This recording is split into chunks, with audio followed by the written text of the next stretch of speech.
La parole est à présent à Monsieur Jean Moulière pour le groupe Horizon.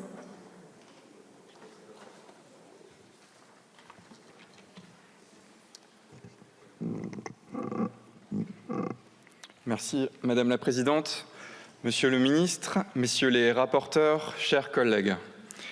Le groupe Horizon et Indépendants tient à rappeler son attachement à la Nouvelle-Calédonie et à la nécessité de trouver un consensus sur son avenir institutionnel.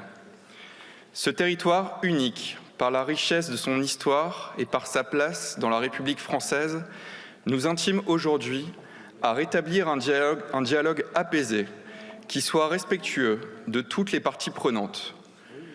La crise, qui a commencé en mai 2024, n'a que trop duré. Selon l'Institut de la statistique et des études économiques de Nouvelle-Calédonie, 10 000 emplois ont déjà été perdus dans le secteur privé depuis mars 2024, soit un salarié sur 6. Le coût de l'alimentation connaît lui aussi une trajectoire inverse.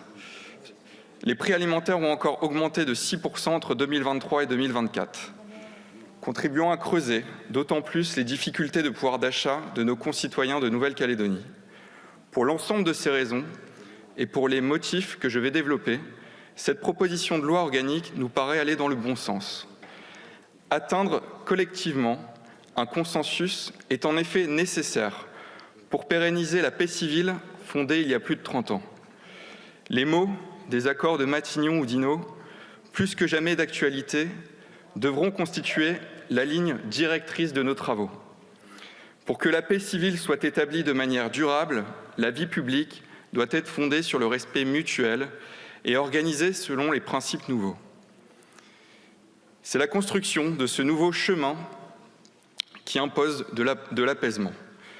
Le groupe Horizon et Indépendants souhaite à ce titre saluer l'action des forces de sécurité qui contribuent au maintien de l'ordre public en Nouvelle-Calédonie et permettent aux habitants de retrouver le calme dans leur quartier. Nous relevons par ailleurs avec satisfaction que la situation se stabilise et que le couvre-feu a pu être allégé du fait de l'amélioration progressive des conditions de sécurité depuis plusieurs semaines sur l'ensemble du territoire. Toutefois, renouer durablement avec l'ordre public nécessite d'abord et avant tout de rétablir la cohésion du peuple calédonien.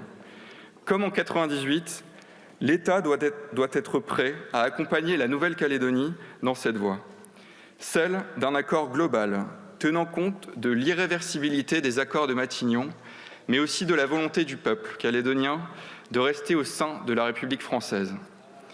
Le rétablissement de cette cohésion nécessite enfin une implication de l'ensemble des acteurs. Dans la continuité du déplacement du ministre chargé des Outre-mer, la prochaine mission de la présidente Braun-Pivet et du président Larcher en Nouvelle-Calédonie va ainsi, à nos yeux, dans le bon sens.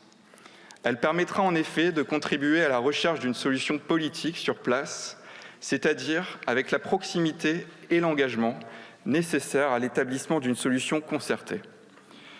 Dans ce contexte, il apparaît ainsi au groupe Horizon et Indépendants que cette proposition de loi organique, en prévoyant le report du renouvellement général des membres du Congrès des assemblées de province de la Nouvelle-Calédonie, représente un cadre favorable pour avancer ensemble sur le chemin du consensus.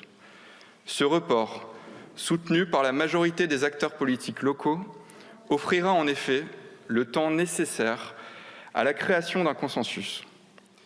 Tous les Calédoniens ont besoin que la démocratie se déploie dans ce climat apaisé et constructif.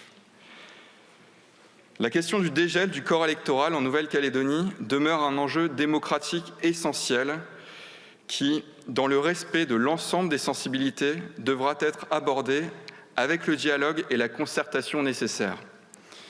Il faut reconnaître que les évolutions démographiques sur l'île sont telles que, si les personnes exclues de cette liste représentaient près de 7,5% des électeurs en 1999, elles sont aujourd'hui de 19,3%, soit près d'un cinquième des électeurs.